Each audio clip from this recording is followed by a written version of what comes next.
बिस्मिल्लाहिर्रहमानिर्रहीम। आज का जो हमारा टॉपिक है ये ड्वार्फिज़म के बारे में है। तो ड्वार्फिज़म से पहले मैंने ऑलरेडी एक लेक्चर जो है ना ये ग्रोथ हार्मोन्स के ऊपर लिया है।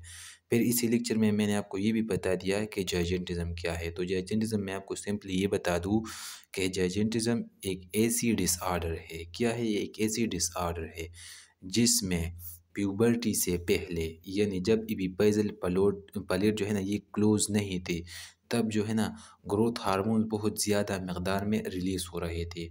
और ये ग्रोथ हार्मोन जब ज़्यादा रिलीज़ होते थे तो इसी ही बोन्स में लीनियर ग्रोथ जो है ना ये काज कर देते थे।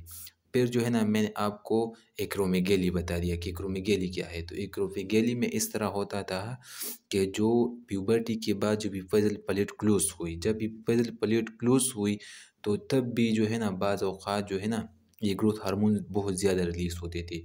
तो जब ये ग्रोथ हार्मोन ज़्यादा रिलीज़ हुई तो इसने बोन्स के लेंथ के बजाय बल्कि इसकी लेंथ के बजाय इसकी क्या इसकी थिकनेस को इंक्रीज़ कर दिया, जिसकी वजह से एक्रोमेगेली डिसऑर्डर पैदा हुई। तो आज का जो हमारा लेक्चर है ये ड्वार्फिज़म के बारे में है। तो ड्वार्फिज़म में इस तरह होते हैं कि जब अभी भी एपिफिज़ल प्लेट जो है ना ये क्लोज़ नहीं है, बल्कि ये अभी भी जो है ना ये प्यूबर्टी आई नहीं है, लेकिन इसमें इस तरह होता है कि इसमें ग्रोथ हार्मोन्स की कम सिक्रीशन होती है, यानी कम ग्रोथ। पिट्यूटरी ग्लैंड जो है ना ये बहुत कम मकदार में जो है ना ये ग्रोथ हार्मोन्स को रिलीज़ कर देती है।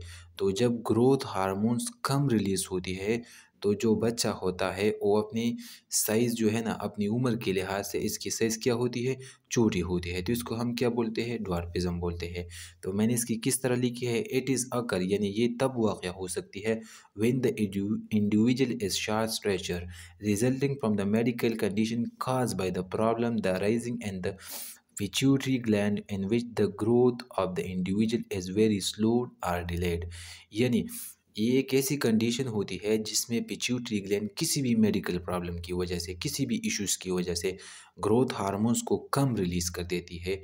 और जब ग्रोथ हार्मोन्स कम रिलीज़ हो जाती है तो जो बंदा होता है उसका कद ज़्यादा नहीं बढ़ सकता है, बल्कि वो छोटा सा कद की पे रह जाता है। तो यानी ड्वार्फिज़म में एक इंसान की कद कितनी हो सकती है?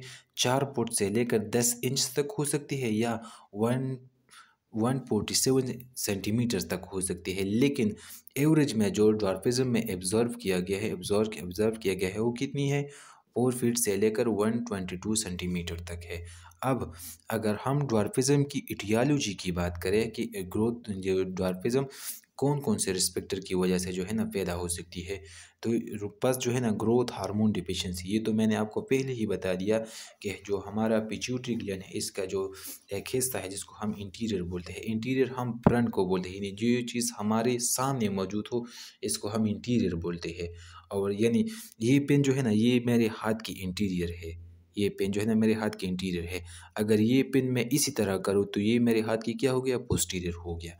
तो जो हमारा पिट्यूटरी ग्लैंड है इसका जो इंटीरियर पार्ट है ये क्या कर देती है? ग्रोथ हार्मोन्स को रिलीज़ कर देती है। लेकिन इस ड्वार्फिज़म में जो है ना ये जो इंटीरियर पिट्यूटरी ग्लैंड जो है ना ये कम मकदार में ग्रोथ हार्मोन्स को रिलीज़ कर देती है, जिसकी वजह से इंसान का जो कद है वो छोटा हो जाती है। टर्नर सिंड्रोम जो है ना ये एक ऐसी सिंड्रोम है, जेनेटिक सिंड्रोम है जो फीमेल्स में पाई जाती है। आपको पता है कि हमारे जिस्म में जो सेक्स हार्मोन्स है, सेक्स एस ई एक सेक्स सॉरी हार्मोन नहीं क्रोमोसोम है, वो क्या है? एक्स वाई है मेल में, लेकिन जो फीमेल है इसमें एक्स एक्स है। तो बाज़ औक़ात इस तरह होता है कि फीमेल में जो है ना फीमेल में ये एक एक्स क्रोमोसोम तो बिल्कुल मौजूद होता है, लेकिन जो दूसरा एक्स होता है ना ये अक्सर इसी तरह मौजूद होता है पार्शियली या कंप्लीटली मिसिंग होता है।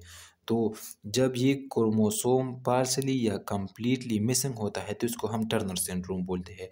और ये भी मुमकिन है कि इसी टर्नर सिंड्रोम की वजह से जो हमारा पिट्यूटरी ग्लैंड है वो मुतासर हो जाए और ग्रोथ हार्मोन्स को कम रिलीज़ कर दे।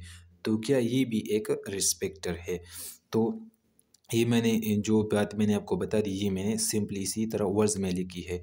तो अब मैं पेज नंबर 7 की तरफ जाता हूँ कि पेज नंबर 7 पर मैंने क्या लिखा है।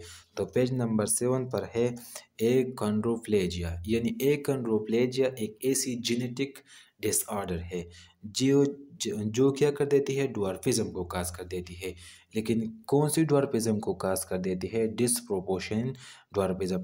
एक होता है प्रोपोर्शनेट ड्वार्फिज्म और दूसरा होता है डिसप्रोपोर्शनेट ड्वार्फिज्म।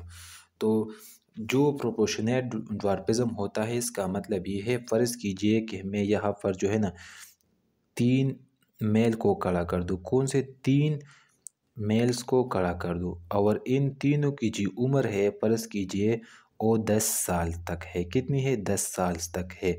तो जो प्रोपोर्शनेट ड्वार्फिज्म है इसका मतलब ये है कि ये फ़र्ज़ कीजिए कि ये ड्वार्फिज्म का शिकार बंदा है, तो इसका कद और ये दोनों के ये जो दरमियान में खड़ा है इसका कद जो है ना ये इन दोनों से छोटा होगा। तो फिर इसी कंडीशन को हम क्या बोलते हैं? प्रोपोर्शनेट ड्वार्फिज्म बोलते हैं। यानी अपनी उम्र के लिहाज से और जो अपनी जेंडर के लिहाज से अपने दोस्तों से छोटे होने को हम क्या बोलते हैं?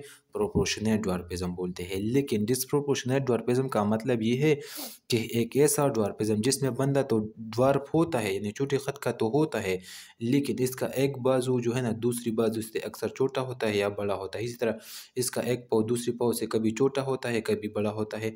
यानी इसका जो बॉडी पार्ट्स भी है, बॉडी पार्ट जो है ना ये भी एक जैसी नहीं होती है। यानी एक छोटा होता है दूसरा बड़ा होता है, दूसरा छोटा हो तीसरा बड़ा होता है। तो इसी तरह जो है ना इसकी तो ऐसी कंडीशन को हम डिस्प्रोपोर्शनेट ड्वार्फिज्म बोलते हैं।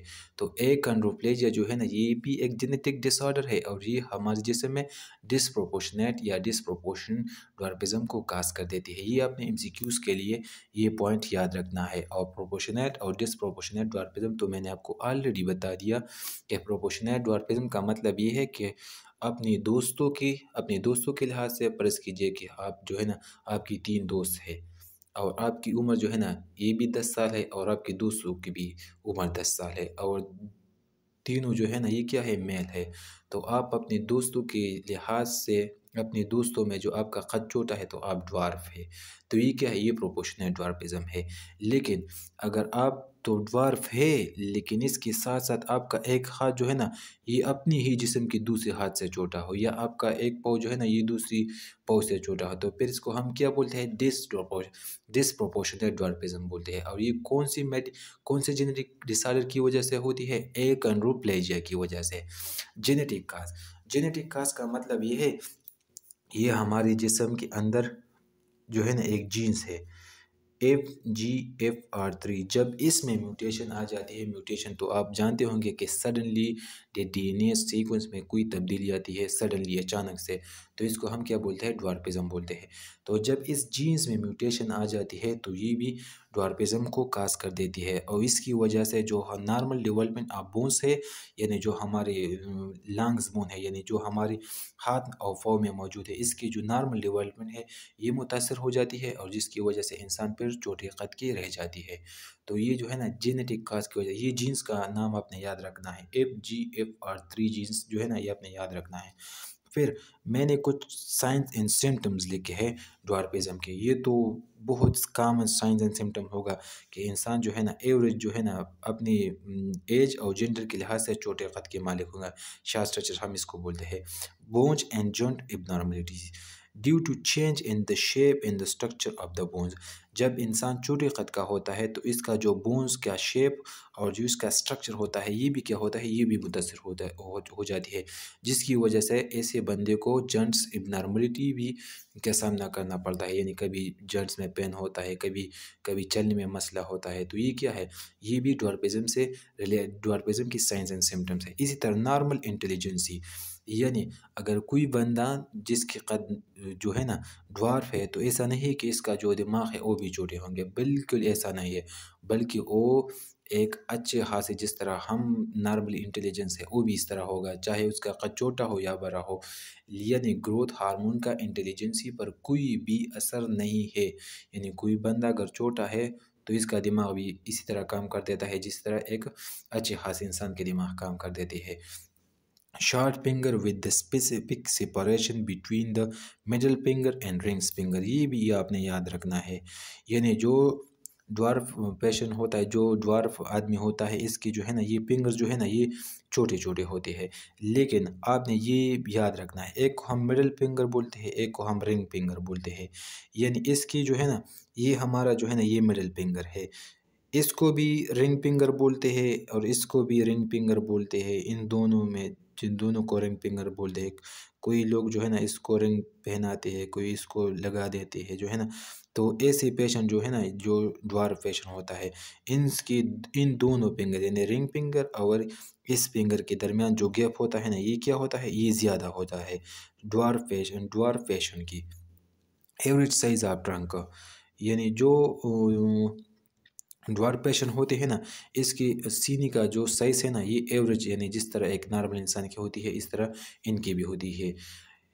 शॉर्ट आर्म्स एंड लेग्स, ये तो पहले ही इसी पॉइंट पर मैंने आपको बता दिया।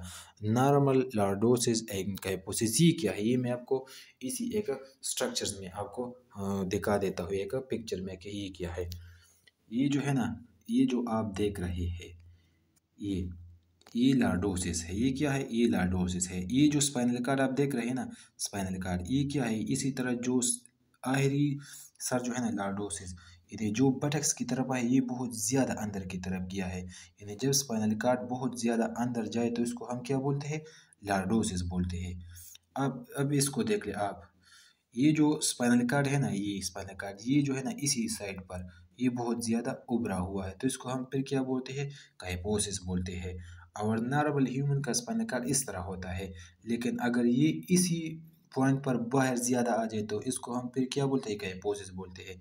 अगर ये इसी जगह पर ज़्यादा अंदर की तरफ जाए तो इसको हम फिर क्या बोलते हैं, लॉर्डोसिस बोलते हैं। तो इस बात का मतलब ये है कि जो ड्वार्फिज्म का पेशेंट होता है इसमें क्या मौजूद होगा, इसमें ये कंडीशन मौजूद होगी, लॉर्डोसिस मौजूद होगी। तो ये भी आपने याद रखना है। अब मैं आपको एक और पिक्चर दिखाता हूँ। इस तरह आप ये देख रहे हो, ये जो नॉर्मल जो है ना ये हमारी इस तरह शेप है, नॉर्मल जो है ना इस तरह शेप है। लेकिन जब कोई जो है ना ड्वार्फिज्म का शिकार होता है तो इसका पाँव का शेप जो है ना कुछ इस तरह होता है। जब ड्वार्फिज्म में पेशेंट पाँव का शेप कुछ इस तरह होता है, ये आप देख सकते हैं। यानी ये एक पाँव और दूसरी पाँव में क्या है, बहुत ज़्यादा गैप है। यानी इसका नी जो है ना एक दूसरे से क्या है, स्प्रेड है। यहाँ पर ये जो है ना ये नॉर्मल है ना।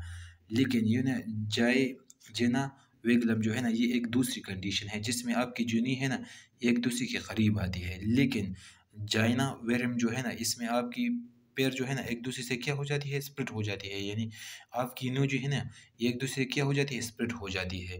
तो ये क्या है, ये ड्वार्फिज्म का सिम्टम्स है। यानी कोई भी पेशेंट जब ड्वार्फिज्म में हो तो इस पे ये सूरत ये आपको ये साइंस आपको मिलेंगे, ये सिम्टम्स साइंस आपको मिलेंगे।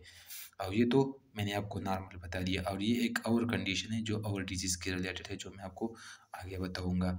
यानी ड्वार्फिज्म में पेशेंट इस तरह की शेप का होता है।